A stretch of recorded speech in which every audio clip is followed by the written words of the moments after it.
நம் வாழ்நாளில் ஒவ்வொருவரும் ஒரு லட்சியத்தை தேடிய நடைபாதையில் பயணித்துக் கொண்டிருக்கிறோம். அந்த லட்சியத்தை நோக்கிய பாதையில் பணம் என்பதே குறிக்கோளாக அமைந்துள்ளது. பணத்தை தேடி அலையும் நாம் 1 கோடியோ 10 கோடியோ அல்லது 100 கோடியோ நம் பிள்ளைகள் மற்றும் பேர குழந்தைகளுக்கு சேர்த்து வைக்க நினைக்கிறோம். ஆனால் அவர்களுக்கு பணம் மட்டுமே போதுமானதா என்றால் இல்லை என்று கூறலாம். இந்த பணத்தினால் நம் குடும்பம் எத்தனை காலம் நலமாக வாழ முடியும் என்றால் அது மிகப்பெரிய கேள்விக்குறியே. பணத்தினால் இதை வேண்டுமானாலும் விலை கொடுத்து வாங்கும் நாம் நமது ஆரோக்கியத்தை விலை கொடுத்து வாங்க முடியுமா என்றால் இல்லவே இல்லை என்றே கூறலாம். குடும்பத்திற்காக மட்டுமே ஓடும் நாம் நமது நாடும் பூமியும் நன்றாக இருக்க வேண்டும் என ஒவ்வொரு குடிமக்களும் நினைவில் கொள்ள வேண்டும். காலத்தின் சூழல் மாற்றத்தின் காரணமாக மண்வளம், நீர்வளம், நிலவளம் என அனைத்தும் அழிந்து கொண்டிருக்கிறது. 30 வருடத்திற்கு முன்பாகவே நான் போகின்ற மக்களின் பாதையில் அனைத்து இடங்களிலும் குடிநீரை பாட்டிலில் அடைத்து வாங்கும் சூழல் நமக்கு ஏற்படும் என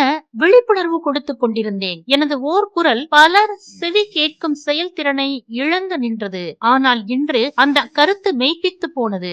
எல்லளவும் ஐயமில்லை என்பது நாம் அனைவரும் உணரத்தக்கதாய் அமைந்துள்ளது.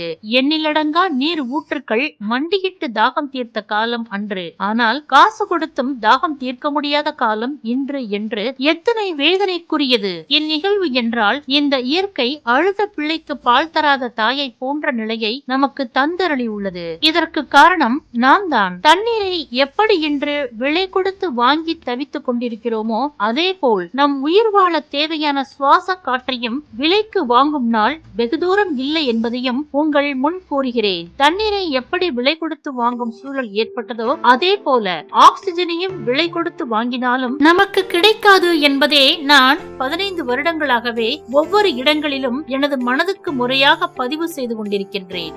நமது அடுத்த தலைமுறையினர் முதுகில் ஆக்சிஜன் கட்டி கொண்டு செல்லும் காலம் விரைவில் வரும் என்பதை நினைத்து பாருங்கள். நம் முன்னோர்கள் நமக்காக விட்டு சென்ற கலப்படமில்லா இயற்கை கொடையை நாம் அவர்களுக்கு விட்டு செல்கிறோமா?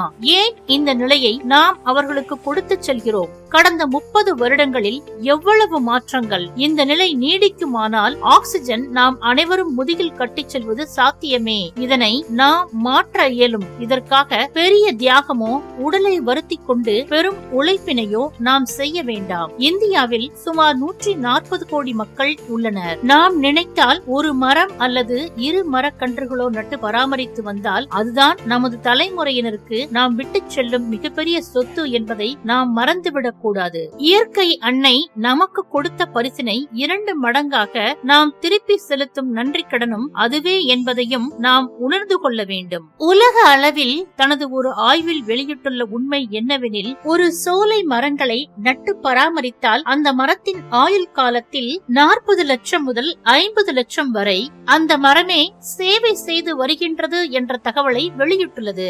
இந்த வகையில் மக்களே சற்று சிந்தித்து பாருங்கள். நாம் ஒரு மரம் நட்டு வைத்தால் 40 லட்சம் முதல் 50 லட்சம் வரை உருவாகும் என்றால் நாம் பல மரங்களை நட்டு வைக்கும் போது அது பல லட்சம் கோடியை உருவாக்கும். நாம் வாழ்கின்ற நாளிலேயே இன்பத்தை மட்டுமே அனுபவிக்க வேண்டும் என்றால் நாம் அனைவரும் மரம் நடுதல் என்ற கொள்கையை மனதில் விதைக்க வேண்டும். இளைய தலைமுறையினரே நீங்கள் இயற்கையை அள்ளி அணைக்க வேண்டும். பள்ளி கல்லூரி மாணவ மாணவியருக்கும் மரம் நடுதல் குறித்த விழிப்புணர்வு கொடுக்க பெற்று அதனை செயல்முறைப்படுத்த வேண்டும்.